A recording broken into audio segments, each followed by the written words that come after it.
Mommies welcome to preschool education with Khushboo में आपका स्वागत है। तो आज मैं जो आपके लिए वीडियो लेकर आई हूँ, it is very very important and very very essential video to all.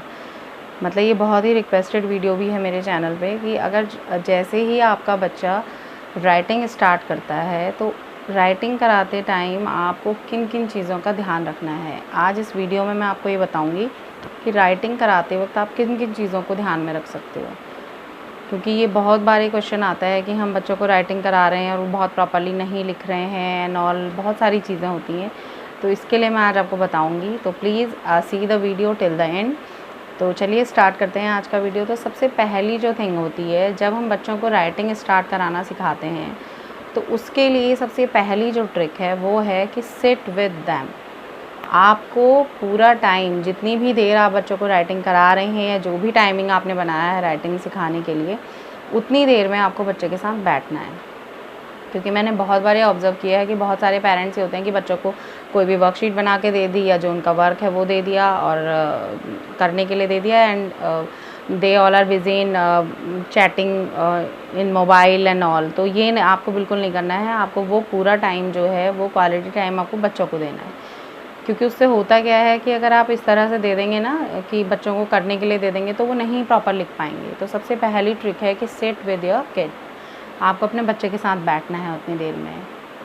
And the second thing is one study table and one chair. मैं ये नहीं कह रही हूँ कि आप एक बहुत महंगी महंगी चेयर्स ले लीजिए या बहुत कॉस्टली स्टडी टेबल लीजिए। एक छोटी जो स्टडी टेबल आती है जिसको अभी हम लोग जैसे बेड पे भी यूज़ करते हैं, और है ना, जो उस तरह की जो टेबल होती है, लेकिन हाँ वो बेड पे आपको यूज़ नहीं करनी है उसको। स्टडी टेबल को नीचे जो आता है, नीचे बैठने वाला एक टेबल आता है बच्चों का, एक छोटी टेबल होती है और एक छोटी चेयर। तो एक चेयर एंड टेबल, ये it is very very important. क्योंकि होता क्या है कि हमें एक मतलब एनवायरनमेंट बनाना पड़ता है ना पढ़ाने के लिए, कि अगर आप बेड पे लेट के पढ़ा रहे हो या मतलब सोफ़े पे आराम से बिल्कुल बैठ के पढ़ा रहे हैं तो इट इज़ नॉट गुड। तो ये एक बहुत ही मतलब मस्ट है कि एक स्टडी टेबल एंड चेयर। तो सेकंड थिंग हो गई हमारी स्टडी टेबल एंड चेयर। अब जो नेक्स्ट थिंग है वो है कि maintain your words copy properly. उसकी अगर घर की भी जो कॉपी होती है जिसमें आप वर्क कराते हो, तो ऐसा नहीं है कि वो कॉपी कहीं पर से भी आप शुरू कर ले रहे हैं या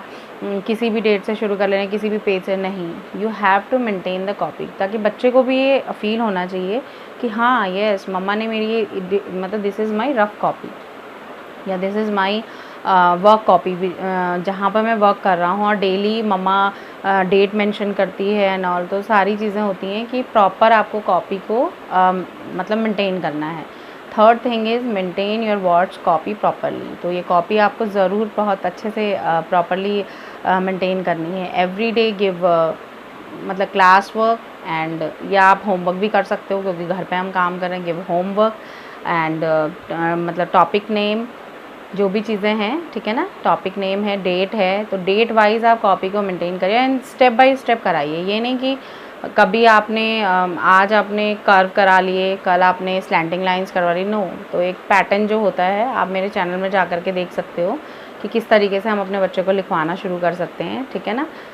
तो ये सारे पेरेंट्स के लिए है कि अपने बच्चे की जो कॉपी है उसको प्रॉपरली मेंटेन करें। नाउ वेरी वेरी इंपॉर्टेंट जो थिंग है वो है हैव पेशेंस। आपको जब भी आप बच्चे को काम करा रहे हो तो थोड़ा सा आपको पेशेंस रखना होगा, क्योंकि छोटे बच्चों को काम कराते समय पेशेंस जो होता है हमारा वो बिल्कुल क्रॉस हो जाता है। क्योंकि छोटे बच्चे होते हैं एकदम से लिखते नहीं हैं या जो भी चीज़ें हम कहते हैं वो फॉलो नहीं करते हैं। तो आपको उनके संग बहुत पेशेंस से, बिना डांटे डपटे, बिना मारे हुए, क्योंकि मैंने ये बहुत बार मतलब as I am a teacher तो मैंने ये बहुत बार देखा है कि पेरेंट्स की बहुत कंप्लेन होती है कि मैम बिल्कुल हमारा पेशेंस ही बिल्कुल चला जाता है, हम बिल्कुल मतलब टॉलरेट नहीं कर पाते हैं। तो आपको टॉलरेट करना है और धीरे धीरे, मतलब ये नहीं है कि जिस टाइम आप लिखा रहे हो तो बस बिल्कुल बातें कुछ करनी ही नहीं है। आप अच्छे से बात करिए, अच्छे से समझाइए, after that do start the work. ये नहीं कि बस लिखना मतलब वर्क कराना है तो चलो कॉपी लेकर आओ और फटाफट से वर्क करो, तो ये नहीं होना चाहिए, ठीक है ना। तो आराम आराम से हैव पेशेंस, मतलब ये बिल्कुल इम्पॉर्टेंट थिंग है कि आपको पेशेंस रखना ही रखना है। क्योंकि अगर हम एक बार बच्चे को डांट देते हैं या पिटाई कर देते हैं तो फिर वो थोड़ा क्रैंकी सा हो जाता है, फिर उसको मन नहीं करता जो उसका मूड हो रहा होता है करने का, कि बच्चे हैं ऑब्वियसली तो थोड़ा सा मूडी होते हैं। तो प्लीज़ ये बहुत ध्यान रखना है, ओके।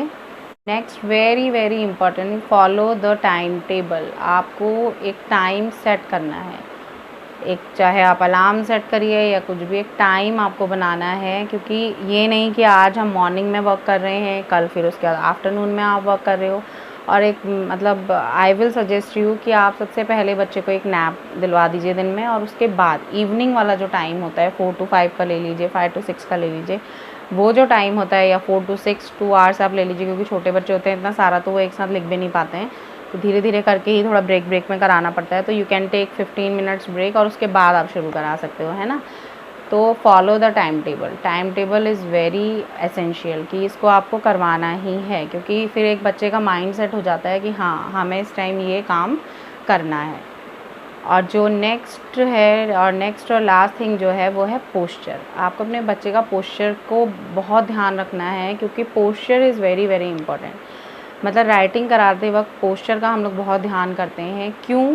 क्योंकि अगर आप बेड पे लेट कर बच्चा वर्क कर रहा है या सोफ़े पे आराम से बैठ कर वर्क कर रहा है, तो वो ना उसकी हैंडराइटिंग अच्छी होगी, ना उसको कुछ समझ में आएगा, चाहे वो थोड़ा बड़ा बच्चा हो या फिर छोटे बच्चे हों, कोई भी बच्चा हो। लेकिन हाँ, अगर हम इनिशियल राइटिंग बच्चों को स्टार्ट कर रहे हैं तो उस टाइम तो हमें पोस्चर का, कई बार मैंने देखा है कि बच्चे क्या करते हैं, लिखते लिखते लिखते पूरा वो कॉपी में इस तरीके से उनका हेड हो जाता है। तो हमें बार बार उन्हें बोलना पड़ता है कि आप your head make a distance, है ना। तो ये आपको बताना है। और वो पेंसिल किस तरीके से होल्ड कर रहे हैं ये भी आपको प्रॉपर्ली देखना है, क्योंकि कई बार क्या होता है कि बच्चे पेंसिल जो होल्ड करते हैं वो आगे पीछे होल्ड करते हैं, इतनी दूरी में होल्ड कर रहे हैं या इस तरीके से पकड़ रहे नहीं। आपको ये बताना है। मैंने अभी एक फाइन मोटर एक्टिविटी से रिलेटेड एक वीडियो अपने चैनल पे शेयर की है, तो आप जाके please go and check that video, क्योंकि उस वीडियो में मैंने कुछ एक्सरसाइज बताई हैं जो हैंड की, जो स्मॉल मसल्स की जो एक्सरसाइज हैं, उनके थ्रू बच्चे की जो ग्रिपिंग है वो बहुत अच्छी होगी, और उसका जो ये पेंसिल पकड़ने का जो तरीका है ना वो उसको आएगा। तो प्लीज़ जाके एक बार देखिए। और आई होप कि ये वीडियो आपके लिए बहुत हेल्पफुल होगा, और थोड़ा सा भी अगर ये वीडियो आपके लिए हेल्पफुल है तो please share and subscribe my channel. Happy parenting to all.